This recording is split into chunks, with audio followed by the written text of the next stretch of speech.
Elles ne font pas le pont, malheureusement. Ce sont les allergies au pollen. Ce week-end, la quasi-totalité de la France est placée en risque élevé. Pour en parler, je reçois un médecin allergologue, également membre de l'association Asthme et Allergies. Bonjour, docteur Sophie Silcré-Grieux.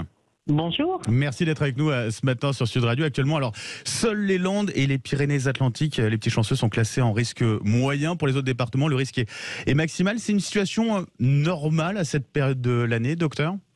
Oui, c'est une situation qui est classique. Les pollens de graminées sont émis dans l'atmosphère entre le mois de mai et le mois de juillet, un petit peu plus tardivement selon les régions. Donc, on est habitué à voir ces pics polliniques. En plus, on est en ce moment dans une situation particulière parce qu'il a plu dans certaines régions. Au moment de la pluie, les gens vont mieux parce que les pollens sont plaqués au sol. Oui. Mais, pendant ce temps-là, les graminées poussent, arrosées, elles poussent mieux. Et dès que le soleil revient, dès que le temps devient sec, on a encore plus de pollen émis dans l'atmosphère. C'est pour ça que les gens sont souvent extrêmement gênés après les périodes de pluie. Ah bah oui, vous voyez, je n'étais pas au courant de ceci, effectivement, c'est surprenant. En tout cas, cette situation qu'on vit actuellement, elle est partie pour durer ou pas ? Ah oui, elle va durer plusieurs semaines, largement. Elle va être gênante certainement jusqu'à fin juillet et elle peut l'être un petit peu plus tardivement après chez les gens qui sont particulièrement sensibles. Donc oui, c'est une saison qui est longue, la saison des graminées, et qui pourrit la vie, de pas mal d'allergiques. Pour peu qu'ils aient été allergiques les mois précédents au pollen d'arbres et les mois suivants au pollen d'herbacées, les gens qui ont de l'allergie au pollen peuvent être gênés jusqu'à 6 mois par an. Le rhume des foins, c'est pas une petite chose. Pour beaucoup de gens, c'est à prendre au sérieux, tout à fait. Tout à fait. Aujourd'hui, le nombre de personnes justement qui souffrent de ces allergies, il augmente d'année en année. Il augmente nettement. Globalement, la population allergique frôle les 30%. Maintenant, dans les années 70, elle était de 5 à 10%. Ah oui, rien à voir. Si on se fie aux projections de l'OMS, on devrait arriver à 50% de la population allergique en 2050. Donc c'est très préoccupant. Est-ce qu'on sait si le réchauffement climatique, justement, en parallèle, a un impact sur, alors que ce soit la gravité et la durée des allergies au pollen ? Alors le réchauffement climatique a plusieurs impacts. Tout ça est, on dit, multifactoriel, il y a plusieurs explications, mais il est certain que le réchauffement climatique joue à plusieurs égards. Déjà, il modifie les périodes polliniques qui sont plus précoces, qui durent plus longtemps.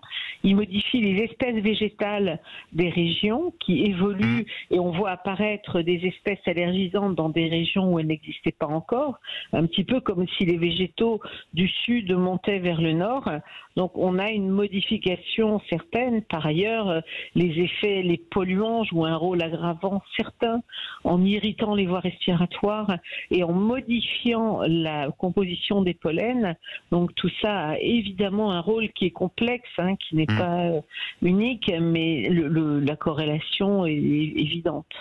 Sophie Silcré-Grieux, est-ce que c'est vrai que le masque qu'on portait et qu'on porte encore pour certaines personnes fragiles par rapport au Covid et qui nous gênait tant peut aider en revanche les personnes qui souffrent de ces allergies ? Oui, c'est tout à fait vrai. Ce sont les patients qui nous l'ont dit, simplement au début de l'épidémie de Covid.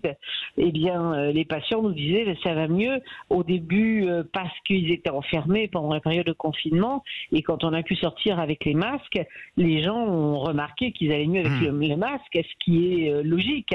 Les pollens, ce sont de grosses particules. Elles sont pas visibles à l'œil nu, mais elles sont beaucoup plus grosses qu'un virus et la protection par le masque est efficace, au moins pour les symptômes au niveau du nez et en partie des voies respiratoires. Bien sûr, ça ne change rien pour les yeux et bien sûr, ça n'est pas une mesure suffisante, mais elle apporte une aide à beaucoup de gens à condition que le désagrément du masque ne soit pas supérieur à son efficacité. Bien sûr. Juste très rapidement, pour ceux qui font le pont, qui ont oublié leur traitement là, ce week-end, qui vont galérer un petit peu, les petits conseils à donner pour être un peu soulagé par rapport à ces crises qu'on peut avoir allergiques.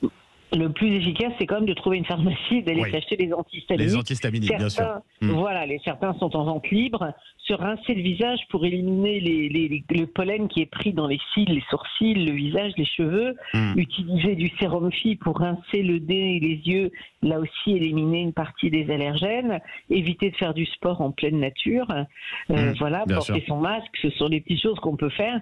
Et évidemment, chercher à consulter aussi vite que possible. Et surtout, si on a des signes respiratoires, si on tousse ou la respiration qui est sifflante, il faut absolument consulter pour traiter un asthme éventuel. Bien sûr, parce que ça peut déboucher effectivement sur de l'asthme très sérieux. Docteur Sophie Silcret-Grieux, un grand merci d'avoir été avec nous ce matin sur Sud Radio, et j'en profite pour passer une petite pensée, une grosse pensée même pour tous ceux qui souffrent de ces allergies au pollen. Merci à vous, bonne journée.